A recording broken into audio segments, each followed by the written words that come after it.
Oke, bismillahirrahmanirrahim. Assalamualaikum warahmatullahi wabarakatuh. Selamat pagi, selamat siang, selamat sore, selamat malam, Bapak yang terhormat, Bapak dosen pengampu mata kuliah analisis wacana, Magister KPI UIN Sunan Kalijaga Yogyakarta 2025, yang kami hormati Bapak Dr. Rama Kertamukti, SOS MSN, dan juga teman-teman seperjuangan yang saya sayangi. Pada kesempatan kali ini, saya akan mempresentasikan hasil analisis saya terkait narasi hijrah dan juga kuasa maskulinitas di media sosial. Sebuah analisis reflektif atas representasi otoritas religius dalam akun Barki.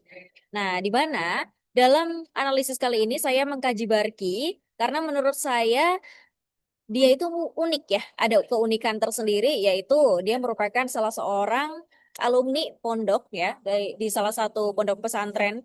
Nah, kemudian dia juga punya pondok sendiri gitu ya, dan juga dia memilih akhirnya berkiprah untuk berdakwah di sosial medianya. Jadi kayak dia itu merintis dari nol sampai sekarang followersnya udah di 261 ribu gitu. Nah, kemudian saya menggambarkan dua rumusan masalah secara umum, yaitu ada nih kita mengetahui bersama bagaimana sih figur seperti Barki ini mengkonstruksikan identitas religius dan maskulin di ruang digitalnya, dan bagaimana sih citra laki-laki soleh tersebut memproduksi, menegosiasikan, atau justru melanggengkan struktur otoritas patriarkal dalam bentuk yang baru.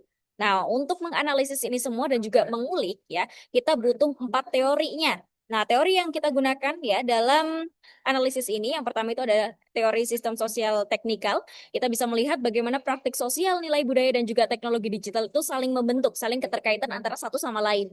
Kemudian kita juga menggunakan teori maskulinitas hegemonik ya, di mana teori ini menjelaskan bagaimana identitas laki-laki dikonstruksi untuk mempertahankan dominasi simbolik atas perempuan dan juga bentuk maskulinitas lainnya. Nah, kemudian teori yang ketiga kita akan menggunakan teori digital PT, di mana di sini teorinya akan menyoroti bagaimana praktik religiusitas diproduksi, disebarluaskan, dan juga bahkan dinegosiasikan dalam bentuk ruang digital. Ya, kemudian yang terakhir ada teori kuasa simbolik dan juga disiplin tubuh. Dia bakalan menjelaskan bagaimana otoritas religius dapat bekerja secara halus melalui simbol tubuh dan juga representasi. Nah, kemudian untuk masuk ke pembahasan yang pertama, jadi di sini saya akan menganalisis 5 konten yang telah disebarluaskan oleh Barki. Dan untuk pembahasan atau konten pertamanya yang saya analisis ini terkait postingan carousel ya, ada 4 foto ya, di mana di sini menggambarkan visualnya kita bisa melihat bersama adanya gabungan antara gaya maskulin modern dengan simbol religius dan juga ekspresi yang serius.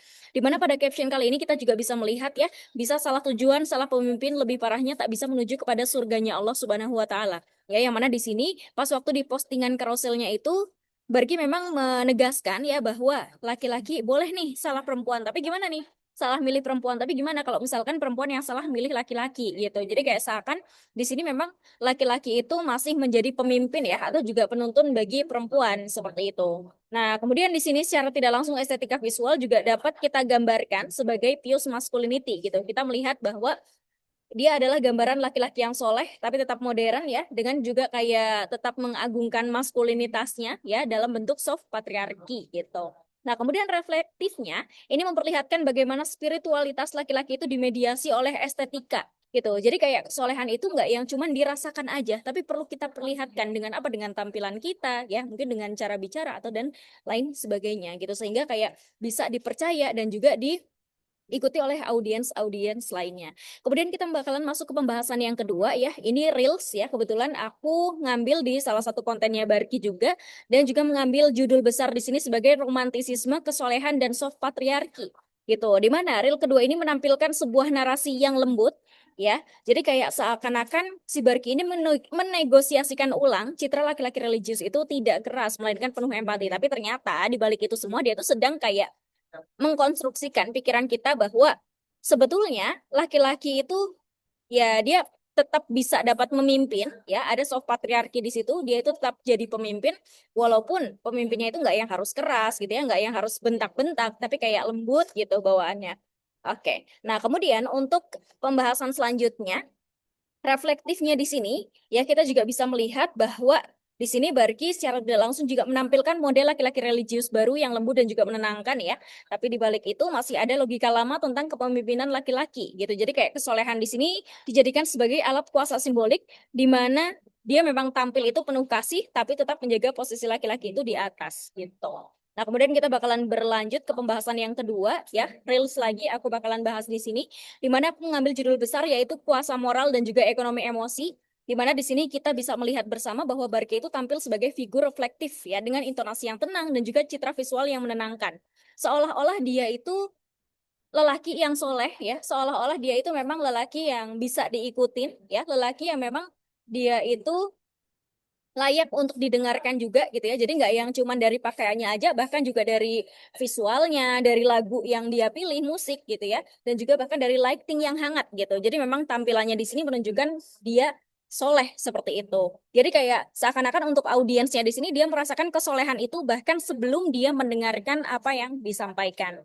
Oke, nah kemudian pada Reels ini juga kita bisa melihat bahwa sebetulnya Barki ini mewakili bentuk baru ya dari otoritas religius di era digitalnya gitu. Jadi kayak secara tidak langsung juga segala hal yang dia sampaikan itu kan tenang ya, dia membawakannya secara lembut, bijak gitu ya. Tapi kayak sayangnya ini hal-hal seperti ini nih diukur lewat likes ya, diukur lewat komentar gitu ya. Jadi kayak bisa juga kami katakan, bisa juga kita katakan bersama bahwa emosi itu menjadi bahasa baru untuk membangun kuasa religius gitu. Jadi kayak kesolehan itu nggak yang cuma dipelajari aja, tapi dirasain, dikurasi, dan akhirnya dijadikan komoditas atau bisa dipasarkan.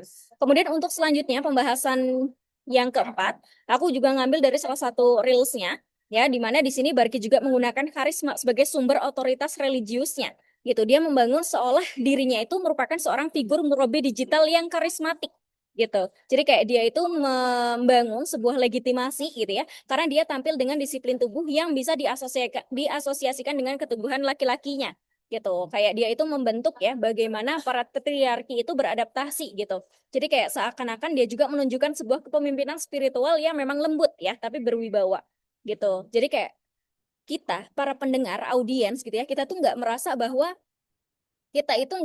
bahwa patriarki itu dihilangkan, benar-benar dihilangkan. Tapi kita merasa bahwa ya kita itu sedang dibentuk nih pola pikirnya bahwa memang laki-laki itu ya pemimpin gitu kan. Laki-laki itu memang ya ada selalu di atas seperti itu. Nah, kemudian untuk pembahasan yang terakhir, nah ini ada di reels terakhirnya ya, bisa kita lihat bersama bahwa memang Barki di sini menegaskan bahwa kesolehan melalui kontrol tubuh dan juga kebersihan visual itu merupakan sebuah praktik self surveillance ala Foucault ya, di mana seorang individu dapat mengawasi dan mengatur dirinya agar sesuai dengan norma moral yang dapat ditampilkan di publik seperti itu. Jadi memang kesolehan itu tadi juga sudah sempat disampaikan pas waktu pembahasan pertama. Jadi kesolehan itu nggak yang cuma dari apa yang disampaikan aja, apa yang kita kutip dari ayat-ayatnya aja, bahkan kesolehan bisa ditampilkan saat kita itu membawakan sebuah hal, membawakan sebuah pesan gitu ya, dengan cara yang pembawaannya itu tenang, pembawaannya kalem, bahkan juga dari pakaian kita seperti itu. Jadi kayak bisa dilihat ya secara visualnya gitu. Nah, kemudian di sini Barki juga menunjukkan kesolehan lewat tubuh ya, dan juga estetika yang bersih gitu. Supaya apa? Supaya individu dapat mengontrol diri agar sesuai norma religius yang bisa dipertontonkan gitu. Jadi kayak di sini ya harapannya kesolehan yang dia tampilkan gitu kan, kayak busana yang dia kenakan, cara penyampaian yang dia sampaikan, dia lakukan juga dapat menunjukkan kesolehan dirinya dan juga dapat meningkatkan kepercayaan atau kredibilitas audiens akan konten-konten yang dia sampaikan seperti itu ya.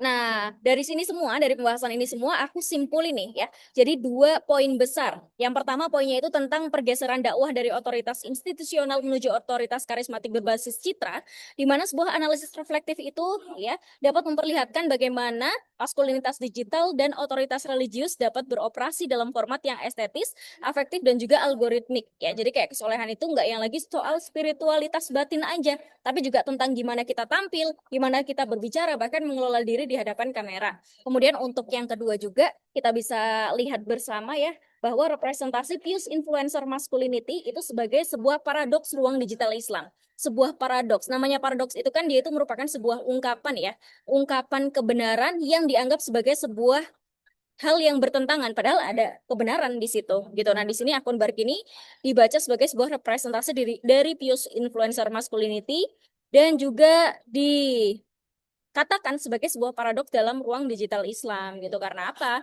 Karena tempatnya di situ kesolehan dipertontonkan, empati direproduksi, dan juga kuasa patriarkat diperhalus ya. Semoga itu tadi yang saya sampaikan bisa diterima dengan baik ya. Kurang lebihnya mohon maaf. Terima kasih atas perhatiannya. Assalamualaikum warahmatullahi wabarakatuh.